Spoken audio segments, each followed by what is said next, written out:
दोस्तों, जब से लोकसभा चुनाव में भारतीय जनता पार्टी की बुरी हालत हुई है, भाजपा के पसीने छूट गए हैं, उसके बाद से लगातार गोदी मीडिया का सुर बदलने लगा है। कल तक जो सरकार की चाटुकारिता करते नहीं थकते थे, उनको अचानक से असली पत्रकारिता समझ में आने लगी।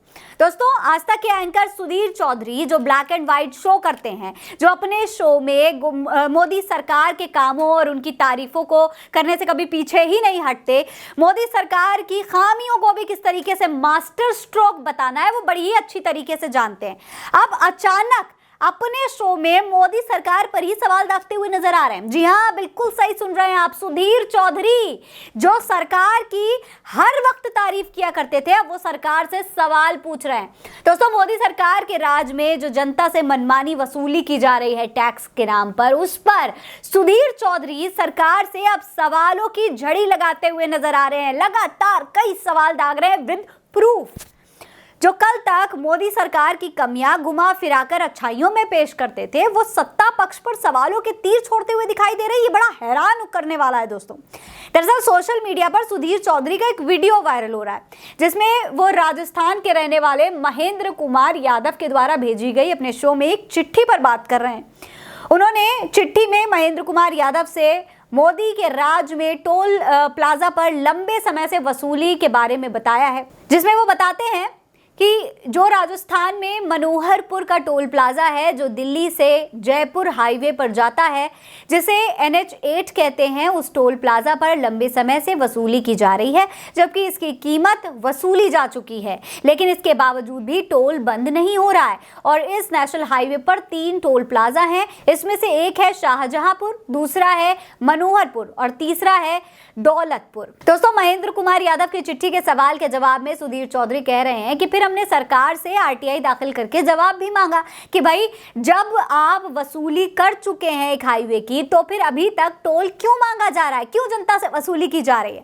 जिस पर सरकार की तरफ से जवाब आया है, जिसमें आज तक के एंकर सुधीर चौधरी क्या कह रहे हैं, पहले आप वो भी सुन लीजिए। उन्होंने अपना पहला सवाल बताया है, NH8 का निर्माण राजस्थान में गुरुग्राम, कोटपुल्ली और जयपुर तक कब हुआ, टोल टैक्स कब से लागू किया गया। जवाब में आता है, टोल प्लाजा पर 3/3/2009 से इस पर टोल वसूला जा रहा है। दूसरा सवाल, सड़क के निर्माण पर आई कुल लागत और उसमें सरकारी हिस्सा।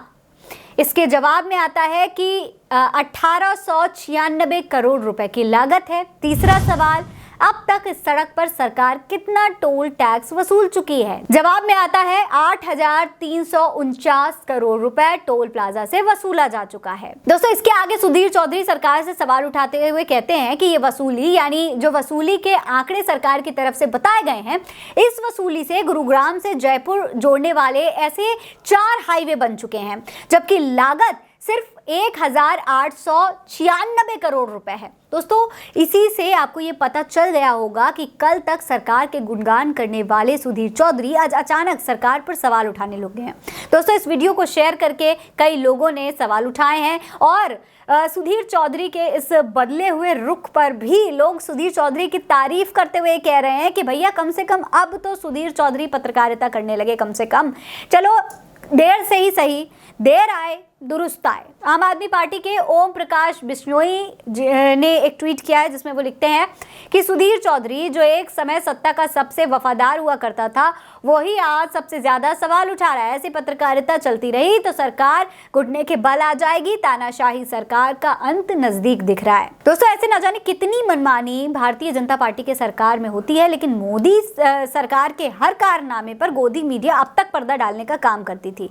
लेकिन अगर ऐसे ही जनता की आवाज को गोदी मीडिया उठाने लग जाए तो गोदी मीडिया नहीं रहेगी। गोदी मीडिया को भी असली पत्रकारिता कहा जाएगा। तो दोस्तों, अगर इसी तरीके से गोदी मीडिया जनता की आवाज को उठाने लग जाएगी, मोदी सरकार के हर कारनामे को छुपाने के बजाय जनता की आवाज बनकर के सरकार के सामने एक माध्यम का काम करेगी, जो असल में मीडिया का काम होता है, तो वाकई में इस देश की हालत और खुद मीडिया की हालत काफी बदल जाएगी। इस पर आपकी क्या राय है, हमें कमेंट सेक्शन में लिखकर जरूर बताइएगा। ये खबर आप उल्टा चश्मा UC पर देख रहे हैं। नमस्कार।